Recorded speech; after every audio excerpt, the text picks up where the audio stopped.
You see this glowing ball? Pretty sick, right? But what's even more crazy is how this simple product has built me a $30 million e-commerce empire all from my bedroom. My name is Alex Chen, and at 15 I was just a normal kid working at my parents' Chinese restaurant. And by 19 I was doing $300,000 in sales every single day. Now I'm 21 and this business practically runs itself with only 30 minutes a day of my involvement. But let me tell you something up front. This wasn't some get rich quick story. This is the story of a young kid who had a dream, an endless desire to get rich and never ever gave up. Let me tell you all how it started.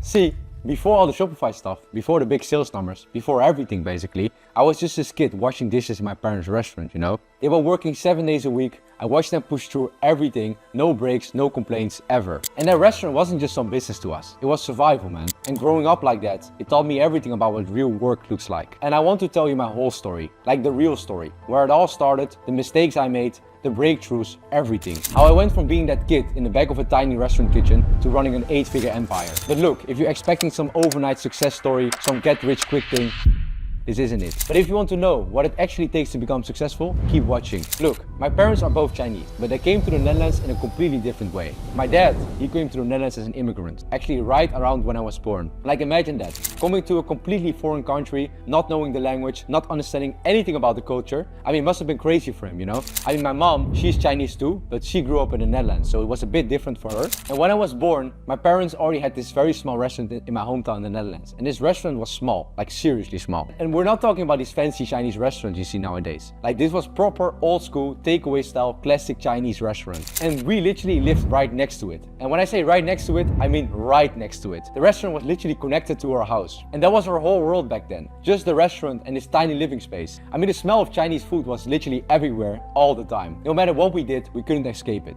Even my clothes always smelled like the restaurant. And from my earliest memories, the restaurant was just everything. I started working there since I don't even know. I can't even remember when I started helping there. Since I had conscious, I believe. And while other kids were watching cartoons or playing with toys, I was watching my parents cook, serve customers, manage this whole business. And it wasn't like they sat me down one day and said, okay, now you're going to start helping. It was just natural, like breathing. And you just did it because that's what family meant. I guess you could say we were middle class, but let me tell you, it was hard earned. And every single cent came from those endless hours in the restaurant. The income was very limited, like we were barely getting by. My parents had to work so hard just to keep us there. Bro, I remember it so clearly. At one point, we had 6 people sleeping in one room. I mean, just think about that for a minute. 6 people in one normal bedroom. I mean, we're not talking about some massive room or anything, just a regular bedroom with my parents, with my siblings, and all of us just crammed in there together. And trying to study, bro, that was the worst. Try focusing on your homework when everyone else is either sleeping or just doing their own thing in the same room. And for me, it wasn't just about not having any space. It was about not having any place to just think at all. Just be alone for a minute. And we were pretty much the only Chinese family in our neighborhood, like the only Asian family in the whole area. Bro, we dealt with a lot of racism back in the days, and kids at school could be brutal.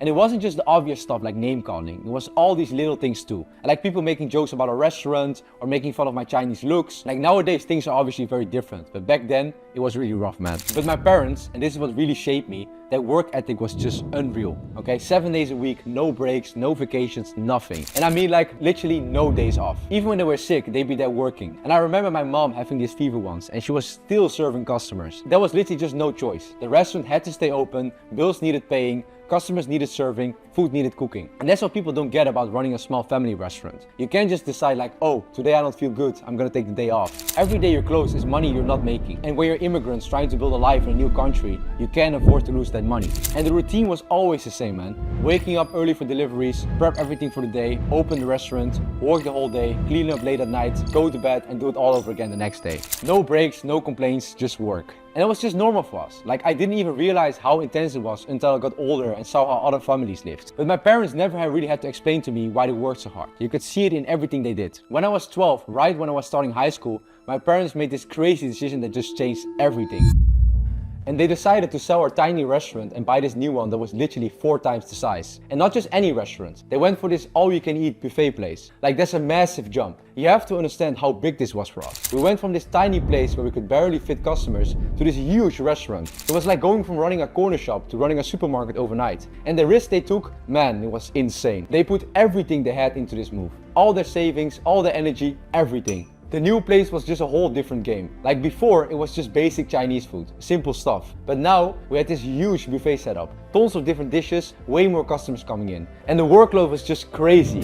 And I started as a dishwasher because, well, I was still pretty young, like 11 or 12. Plus, I was this small, kind of chubby kid, so they couldn't really put me out in front with the customers, you know? So there I am, this kid who can barely see over the sink, washing mountains of dishes after school and on weekends. And the funny thing is, and this part is kind of important, working at this new restaurant is actually what made me get really fat. And I mean, I was already a bit chubby before, but imagine being a kid with unlimited access to all you can eat Chinese food. All the sweet and sour chicken, the cookies, all the dessert. I just ate everything, man. And all the time. It was like being a kid in a candy store. Except the candy store never closed and you could eat whatever you wanted. But there was one huge upside to this new restaurant. We finally moved to a bigger house. And bro, after all those years of everyone crammed in one bedroom, I finally got my own room. For the first time in my life, I had this space where I could actually study properly and have some privacy. Sounds like such a basic thing, right? But when you have never had it before, it means everything. The work though, it got even harder. Like the restaurant was bigger, which meant more customers, more work, more everything. My parents were still working 7 days a week, but now the operation was way bigger. We needed more staff, had to manage more things and deal with more problems. Every weekend, every holiday, every time my friends were out having fun, I was there working. And I'd see all my friends' Instagram stories, and as we got older,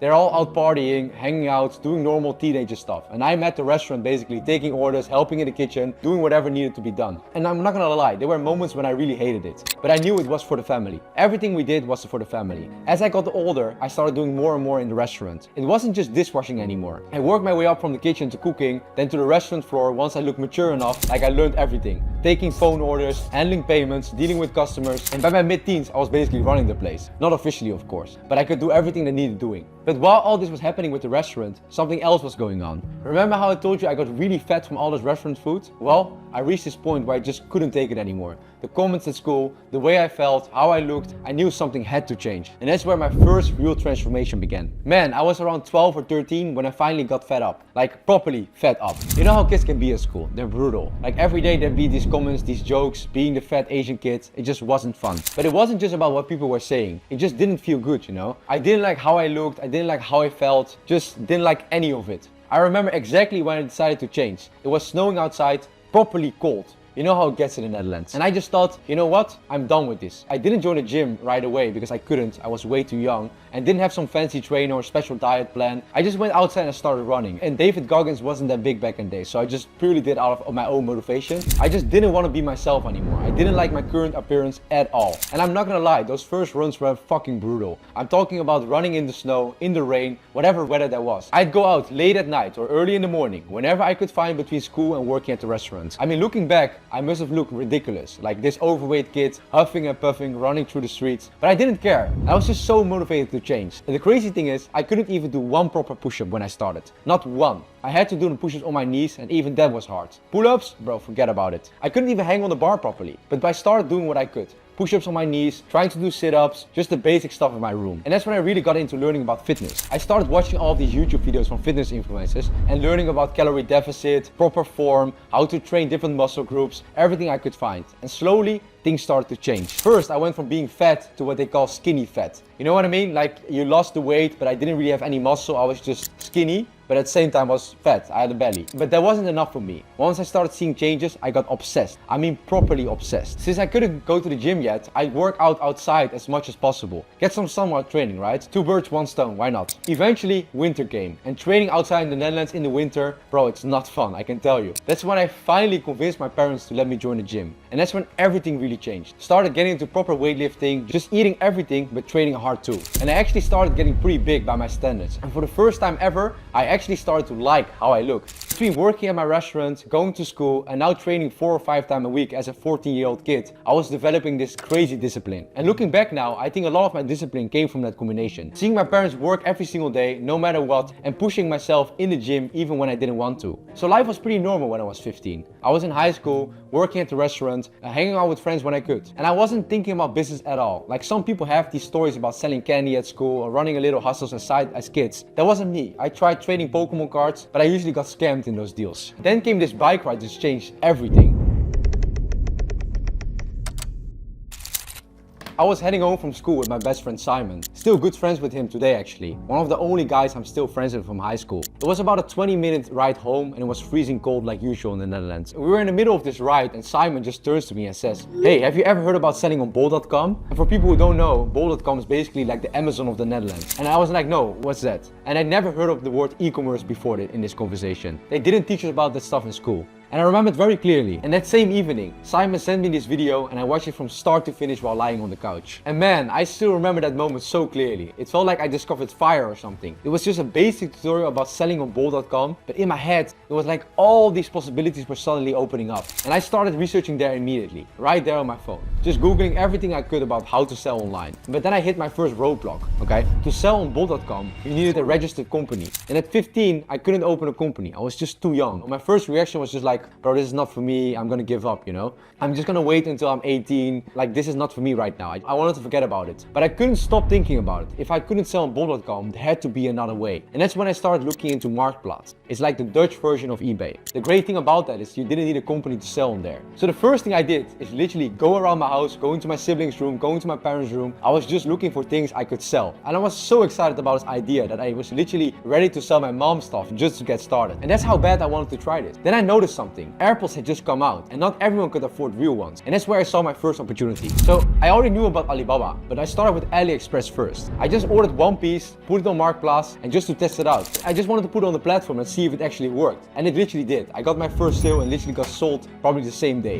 And that's where I really started doing my research and found more about Alibaba. I got in touch with a supplier and said, look, I want to have 30 pieces. Now remember, I was still working my parents' restaurant and they're not paying me much, just enough to get by. But I've been saving up everything I could. And I took all the money I'd saved up, which was about 300 bucks. Okay, and I just went all in. Like looking back now, it was such a rookie mistake. But at the time, I thought I was being smart. I had to wait a couple of weeks for the shipment to arrive. And we're talking about December 19 now. But here's where I learned my first real business lesson. When those AirPods arrived at my house, I got hit with this bill for import tax. And I had no idea about VAT or import duties, none of that. And I'm just sitting there looking at this customs bill. I'm like, what the is this? And I actually almost went bankrupt right there. I mean, I put all my money into buying the product and now I'm getting hit with these extra costs which I didn't even know existed. But I wasn't going to give up. I created this brand called Cheapest Deals. I thought it was genius at the time. I still have pictures of it actually. And I took all of these photos on my iPhone and I tried to make them look professional. I managed to sell maybe 10 pieces, but then something happened that really scared me.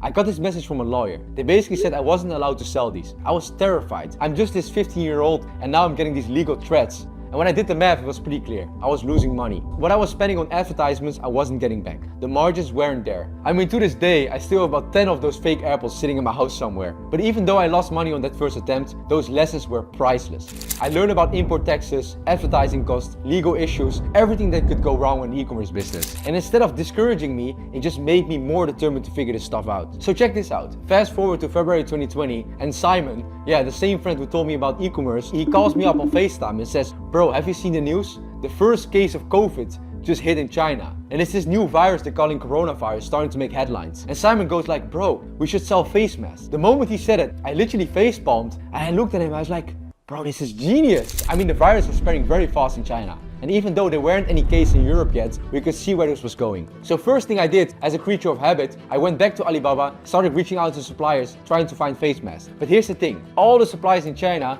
they weren't delivering anymore. They couldn't anymore. They needed all their stocks for themselves. The situation was getting serious over there. That's when I realized, if I wanted to do this, I need to do it properly. And like no more selling on these marketplaces, on these cheap platforms. After doing some research, I found out that I actually could open a company in my own name. I just needed my parents' permission. And this time, my mom agreed. Maybe she saw how serious I was about it. Whatever the reason, she went with me to the trade register. It cost me 50 bucks to register the company, but now I could finally open up that bol.com account I'd wanted. But we still had this problem. Where are we going to get these face masks? But the thing was, we couldn't get them anywhere from China because they were sold out everywhere already. That's when we had this idea to check all the local stores in our hometown. And there's this store in the Netherlands called Action. And they sold construction face masks. Not medical ones, just basic masks for construction work. Man, I'm telling you, we went to all our local Action stores and we bought every mask they had. And I'm talking about 100 masks. And they were dirt cheap, like 30 cents each or something. And the whole thing maybe cost us like 30 bucks in total. And these were just basic construction masks. But we figured out they work. And what I did, I just listed them on bol.com. And remember, I finally had my own company now, so I could actually do this properly. And because it was so early and nobody was really thinking about COVID yet, I actually put Corona proof in the listing. I remember it very clearly. My friend could design a bit, and we just thought, you know what, it's very smart. It's gonna be a very good idea just to put Corona-proof very big on the first picture of the listing. But you have to know, like nobody really cared about that kind of thing back then. There weren't any regulation about it or anything yet. But at first, the sales were pretty slow because we were actually one of the first people in the Netherlands who were selling mouth masks. But the issue was, nobody was really looking for mouth masks yet. Then this happened. The first case hit in Italy. And I can tell you, bro, the same day, our sales just exploded. We sold like 20 or 30 pieces and I was selling them for like $5 each. And the margins were insane. I bought them for 30 cents and I sold them for $5. Now we had sales, we came with a new problem. How are we actually gonna send this to the people? Like I didn't know about shipping or fulfillment at all. Like remember, I had no e-commerce experience, just my fake AirPods. So now I had to figure out the whole shipping and fulfillment process from zero. And I'd never done it before. So we did what any clueless 15-year-old would do. We bought sandwich bags from the same store, put the masks in them and shipped them out like that. Looking back now, it seems crazy, but at the time we thought we were geniuses. Literally shipping the mouth masks in sandwich bags to the customers. And it looked genius. And as more cases started appearing in Europe, we raised the price to $15 per mask. And people were still buying them. And then the first case hit in the Netherlands. I remember it so clearly. They announced it on the news at 8 p.m. And literally that same day, we did about 50 sales at $15 each. Next day, we immediately went back to all the local stores, driving around our scooters, buying every mask we could find. And we managed to get a few hundred more. But then all the stores started running out because everyone was trying to get the mask now. There was literally a run on face masks. And not just in the Netherlands, but everywhere in the world. And in total, we did about $5,000 in revenue from those masks. But here's where my inexperience showed again. I didn't know about VAT, I didn't understand refunds, I was just clueless. And after all was said and done, we each ended up with about $800 in profit. I mean, not bad for a few weeks of work, but it was nowhere near what we could have done if we know what we were doing. And over the next few months, I started catching other COVID-related opportunities. So I sold at-home fitness bands, I sold at-home pull-up bars, I also sold them on bol.com. Because the thing was that the gyms were being closed obviously due to lockdown, so everyone was working out at home. And I saw this opportunity as well. And with that, I made another 2,000 or 3,000 profits from that. But something was still bothering me. I realized that selling on bol.com meant I had no real control over anything. I was completely at their mercy. And the only thing I could really compete on that platform was on price. And that's a losing game which I don't want to play. And they decide if we get sales or not. They control the income, they control everything. I just knew I needed something of my own. I needed my own store, I needed my own website, something I actually owned and controlled myself. And that's when I started learning about Shopify. So one day I'm just scrolling through my phone, checking Instagram, and I followed this page called Worldstar. And I see this post on that page, and it's a video of someone playing with this glowing basketball. And I was like, what the hell? That's crazy. The funny thing is, I actually saved that post because I wanted to buy one for myself. I wasn't even thinking about selling them at first, but as my frustration with bol.com kept growing, I kept thinking about that glowing basketball. I started looking up Shopify tutorials, learning how to build a store, learning how to run ads, all that kind of stuff. And when I started doing product research, like actual proper research this time, I realized something interesting. The company selling these balls, they were only selling in the United States. And I'm sitting there in Europe, I'm thinking like, hold up. Nobody's actually selling this here. Next thing I did, I wrote it down very clearly in my notes. I was going to give this a shot with $500. And I had about $2,000 saved up from all my previous ventures. But obviously I didn't really risk it all. Little did I know, of course, that this $500 was going to transform into 30 million bucks in just a few short years. But of course, that doesn't mean I didn't make plenty of mistakes along the way. I spent months building the website, trying to make it perfect instead of just getting a basic one up and testing things out. Looking back now, it was such a rookie mistake because I didn't know any better at the time. I also spent months buying sample after sample, trying to create the perfect product. I must have gone through like 5 or 6 different samples, and each time it was weeks of waiting just to review them, only to send them back and get another sample. And if I wasn't wasting enough time already, I also shot all the content at home in my bedroom by myself. Of course, I enjoyed creating all of this content and using my creativity, but I was spending a huge amount of time on all these little tests, thinking I had to make sure everything was perfect. But of course, now I know better and I use all of these expensive lessons which I had to learn the hard way to help my students. Now I make sure that they prove the concept first with an MVP before they invest time, resources and cash in making everything perfect. Of course, I wish I'd known this myself, but without a proper mentor, someone who had been there and done it themselves, I had to figure it all out by myself. And even though it was rough at times, learning the hard way taught me the skills and resilience that helped me become a better mentor to my students. Then the next challenge which I had was, how was I going to name it? I was playing around with words like glow ball, but nothing felt right. Then in the middle of the night, I had this moment, this kind of divine inspiration or something.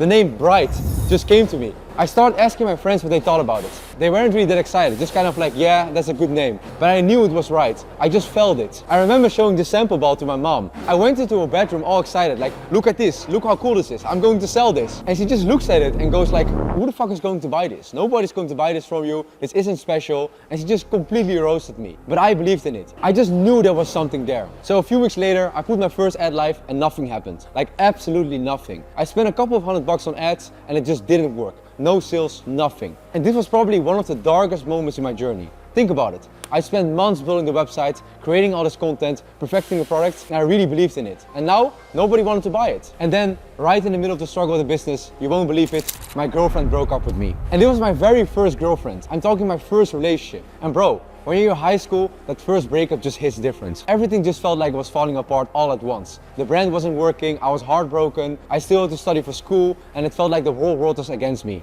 And after a couple of weeks of feeling sorry for myself, I had this moment. I was like, you know what? I have to get over this. I went back to the gym, and I just decided I was just going to fully focus on myself. I was going to have the best revenge possible, which is success. I was going to become so successful that nothing else would matter. And that's when I really started looking at Bright differently. And I realized that these ads I was running, they weren't working because they weren't connecting to my target audience. And I had this friend who was a freestyle footballer, and one night we just decided to go play outside. And this was all during the lockdown. We actually weren't even supposed to be out after 8 p.m, but we still went anyway. And then another friend of mine could do some basic video editing. So we took the ball out there that night, and for the first time, I showed it to my friends. The footballer friend just did some tricks with the ball, juggling with the ball, showing off, and the other guys filmed it and edited it together. And the moment I started running this new ad on Facebook, that's when everything changed. Ka-ching! That was one of the most exciting sounds I've ever heard in my life. And you'll never forget your first sale ever. I still remember mine like it was yesterday. One woman from the Netherlands bought 2 balls. It was a $60 order. Man, I can't even describe that feeling anymore. That first ka-ching, the excitement, just the feeling of knowing that it was actually working.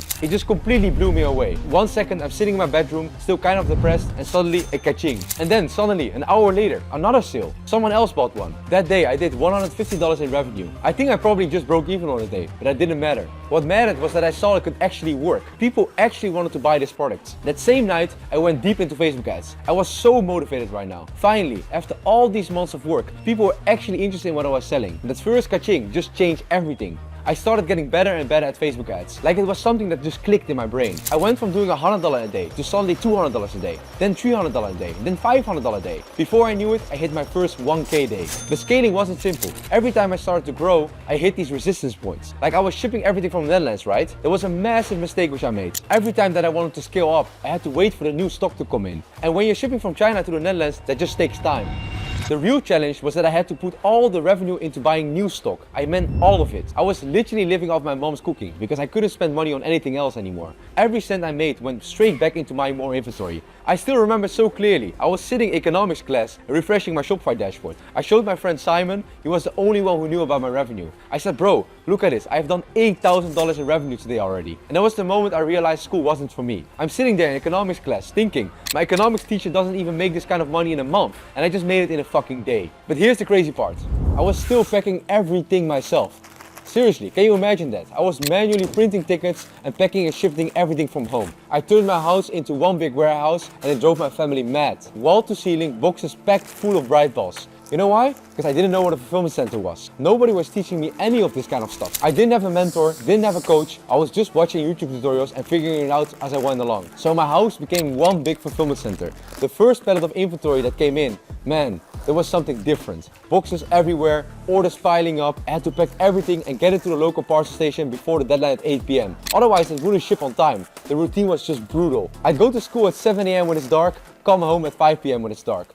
My friends would ask me to hang out after school, but I just couldn't. And I just had to rush home to handle all the customer support tickets. We're talking hundreds of emails. Then I had to pack the orders still to hit that shipping deadline. And somehow I still had to study for my test the next day. Then Q4 came around. And bro, that's when things really exploded. The Christmas season was coming and orders were just pouring in. I hit my first 10K day, then $60,000 day. And by the end of 2020, I closed it with about $500,000 in revenue. Not bad for a kid still in high school, right? And during all this time, I was still working in weekends at my parents' restaurant. And I know that sounds crazy. Here I'm doing tens of thousands in revenue every day and I'm still waiting tables on weekends. And every weekend, my friends would have these house parties. They were going out, drinking, hanging out with girls, doing the normal teenager stuff. But I was either at the restaurant or working on my business. And these were all the unconscious sacrifices I was making, you know? But at the time, of course it was tough. But I always knew it would pay off.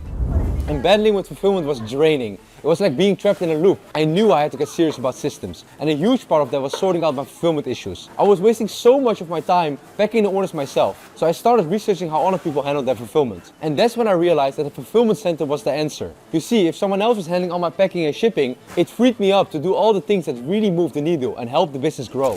And with all this extra time, I was able to double down on marketing and sales. It wasn't long before the numbers started to shoot up, but everything was still super messy. Then something crazy happened. I get this call from American Express, and that Amex card just changed everything. I remember getting the call on my 18th birthday. They've been watching my Facebook ad spend, seeing these kids dropping serious money every day on Facebook ads. And they were like, happy birthday, would you like an American Express card? And of course I said yes immediately. And finally I had some real buying power. No more issue with suppliers, no more payment problems. And that's when we started getting serious about international expansion. We set up operations in other European countries first. Everything was growing fast. And by the end of 2021, we'd hit $1.5 million in revenue. But man, what came next was just insane. By the end of Q4 2021, I was making more money than I'd ever dreamed of. And I got caught up in the whole Dubai lifestyle. I moved there and just started living like crazy. And I mean, we're talking $69,000 in spending in just my first month alone. And every single day I was spending like 1 to 3K just on life. The best restaurants, the best clubs, trying to be something I wasn't. And at the same time, I got heavy into crypto and NFTs. The money was coming in so fast from the businesses, and I thought I was some kind of genius investor. And everyone was making money in crypto at that time. Everything was going up, and I just got completely caught up in the hype. Then the market crashed. Those NFTs that I thought were worth much, suddenly worth nothing. And this is all while I'm burning through my cash in Dubai like there was no tomorrow. I literally almost lost all my money. It was a massive wake-up call for me. After that Dubai wake-up call and losing almost all my net worth in worthless NFT JPEGs, I got back to focusing on what actually worked, the core business. I also used this time to start meeting and networking with people who are doing much more than me. And this was a real eye-opener for me. And it forced me to think way bigger. And just before Q4 2022, I created my goal list, which is one of the smartest and most overwhelming decisions I ever made. I started doing the math of what I would need to make to achieve 1 million a month. And I'm not gonna lie, it was way out of my comfort zone. And the numbers just seemed impossible to me. But I just believed in myself. I knew I could do this. Then boom, 100k month, then 300k, then 500k. I just started to hit every single goal that was on my list like clockwork. And in October, I did a $1 million month. And if that's not crazy enough, I hit a $4 million month in November. I was hitting my goals so fast that I had to wipe them out and put even bigger ones. And this was a huge mental turning point for me. I realized I could achieve anything I put my mind into. And that just made me feel unstoppable. The growth was crazy.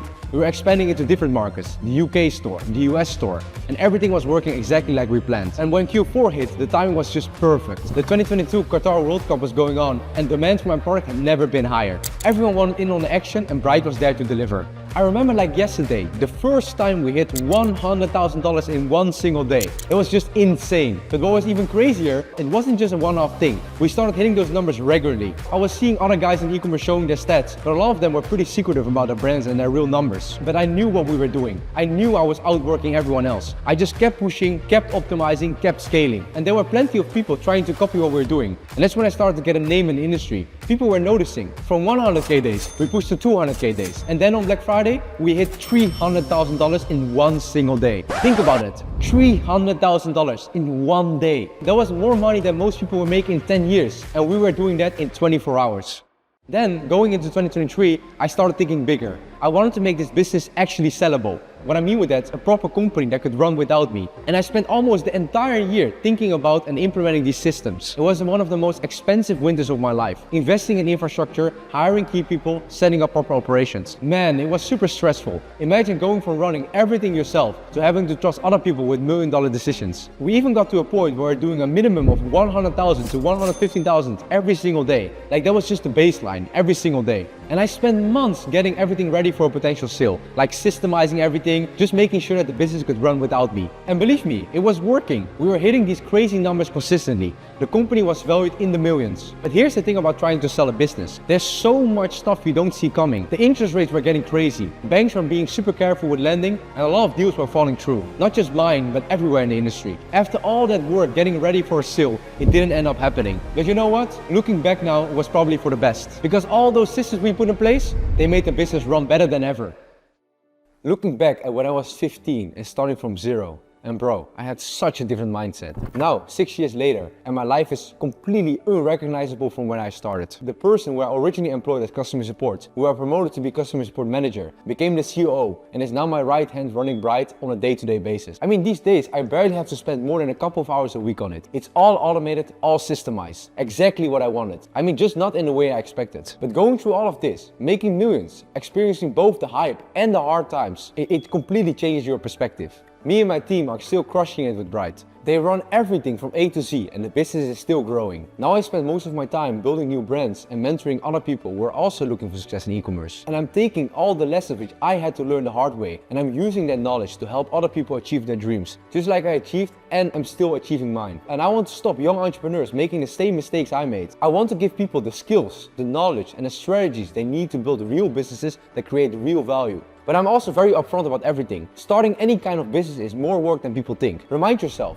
if it was easy, everyone would do it. But if you're actually willing to put in the work, follow our proven systems and strategies and keep pushing forward, then you can make millions just like me and over 300 plus of my other students. Remember, my $30 million e-com empire all started with $500, a dream and a YouTube video. I started this journey washing dishes in my parents' small restaurant in the Netherlands. Now I'm the owner of a $30+ million e-commerce business and I have over 300 students crushing it in the e-commerce space. I've seen the highs of the 300k days and the lows of almost losing everything to NFTs and crypto. The thing is, for me, business is like a game and money is the leaderboard. And I want to be the best. I want to be number one and I'm willing to do whatever it takes to get there. So my question to you is, do you have what it takes? Can you put in the work? Have you got the drive and ambition to do what others won't? And believe me, there's nothing special about me. And there's nothing special about any of my students. If I can go from 500 to $30 million, then you can too. So that leaves me with one final question. What are you waiting for? The best time to start was yesterday. The second best time to start is now.